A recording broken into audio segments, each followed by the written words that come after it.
Bienvenue pour vivre cet instant de parole de la vie éternelle avec Marc Joseph. Aujourd'hui, nous sommes le 22 février 2026 et je suis de retour pour te rappeler que ce jour du 22 février 2026 est pour toi un jour de grâce du fait de détenir la présence du Seigneur Jésus-Christ dans ta vie.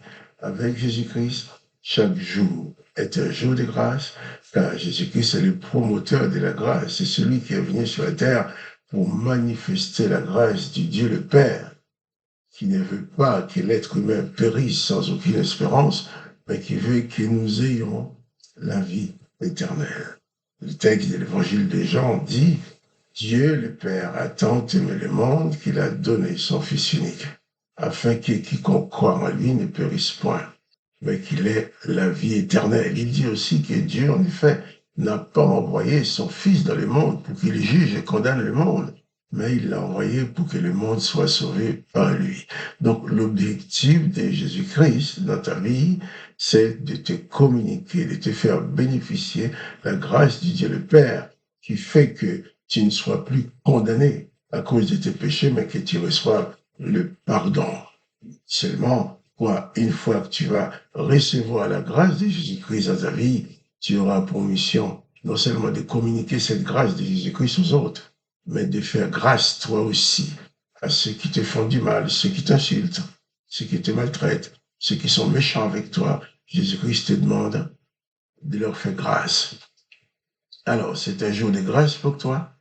Et chaque jour de grâce que tu vis est aussi un jour de grâce pour tous ceux qui s'approchent de toi. Qu'ils soient bons, qu'ils soient mauvais, qu'ils soient gentils, qu'ils soient méchants.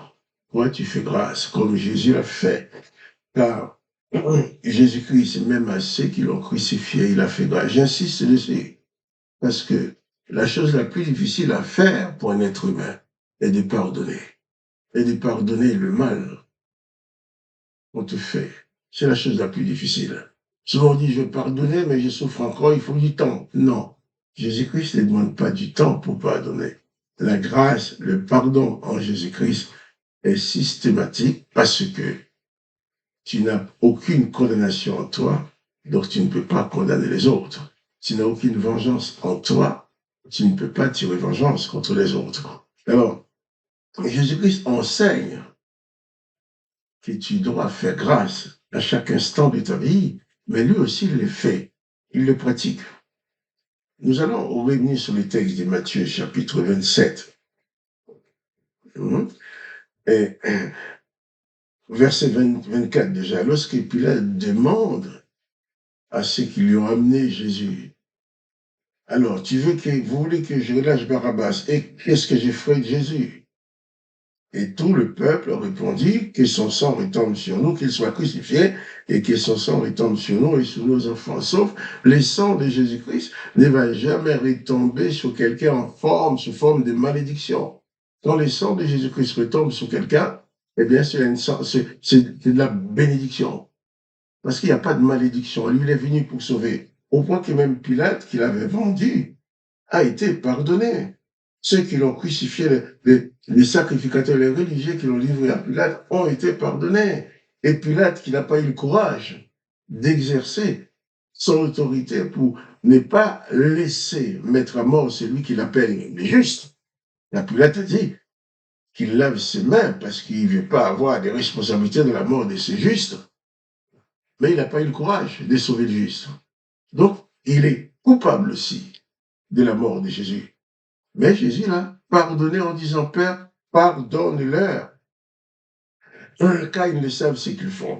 Après, que les gens ont dit à Pilate que le sang de Jésus retombe sur eux, sur leurs enfants. Pour eux, ils ne savaient pas trop ce qu'ils disaient. Mais Jésus savait que son sang allait être répandu pour toute l'humanité, mais pour la bénédiction de l'humanité, mais pas pour la malédiction par sous forme de vengeance. Au verset 26, alors Pilate leur relâcha Barabbas. Excusez-moi. Et après avoir fait battre le verge de Jésus, il le livra pour être crucifié. Le problème, c'est que Pilate reconnaît que Jésus est juste. il dit qu'il ne veut pas être responsable de la mort de ses justes. Il se lave les mains pour dire, moi je ne suis pas responsable. Néanmoins, avant de leur livrer Jésus, il leur donne qu'on lui batte les verges, qu'on lui fouette, qu'on lui fasse souffrir. Donc là aussi, s'il est juste, tu t'en laves les mains. Pourquoi ordonner qu'il soit flagellé, qu'il soit battu? Pilate le fait. Mais Pilate n'ira pas en enfer, mais c'est ça. Puisque Jésus a pardonné. Nous lisons maintenant Matthieu 27, verset 27.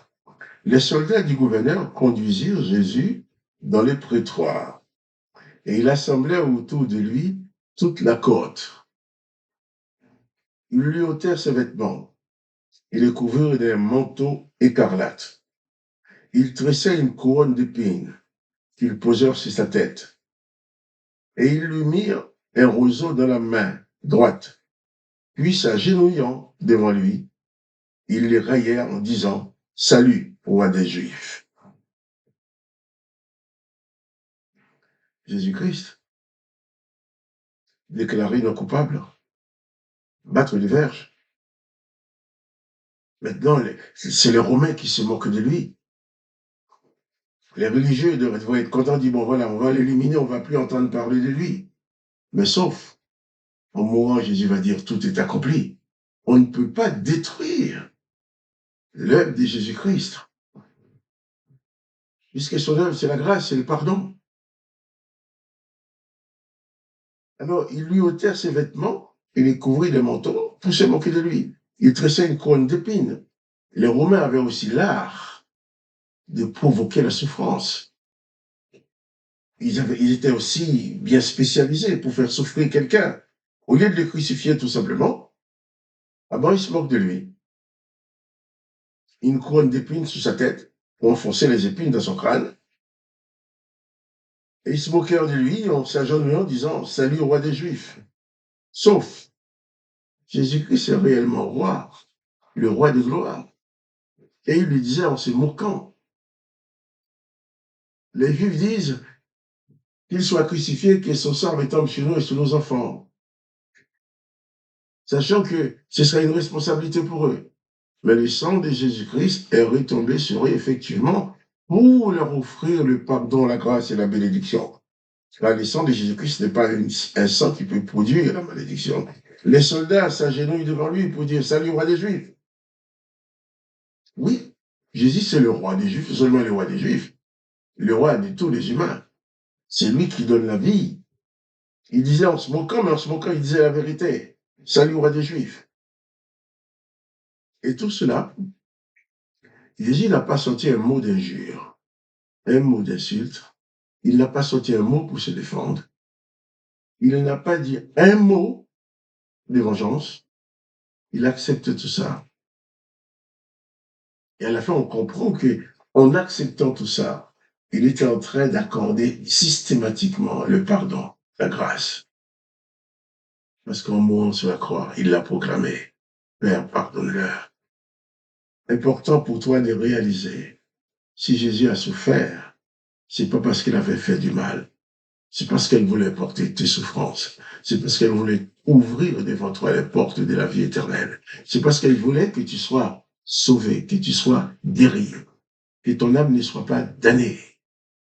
C'est parce qu'il voulait que tu puisses accéder à cette dimension de la grâce, d'être pardonné et de pouvoir pardonner. Et nous allons continuer la lecture demain, Dieu voulant. Mais pour l'instant, je te dis, n'oublie pas que les souffrances de Jésus ne sont pas inutiles. Il a souffert pour toi et pour moi, pour que nous soyons sauvés. Alors, soyons donc reconnaissants. Élevons plutôt nos voix, nos cœurs vers lui en termes de reconnaissance, de remerciement. Et écoutons ses enseignements. Faisons tous nos efforts pour les mettre en pratique, afin que nos vies soient dirigées par Jésus-Christ, qui est non seulement le roi des Juifs pour les Romains, mais qu'il soit le roi de ta vie. Alors je te dis, à demain pour les paroles de la vie éternelle.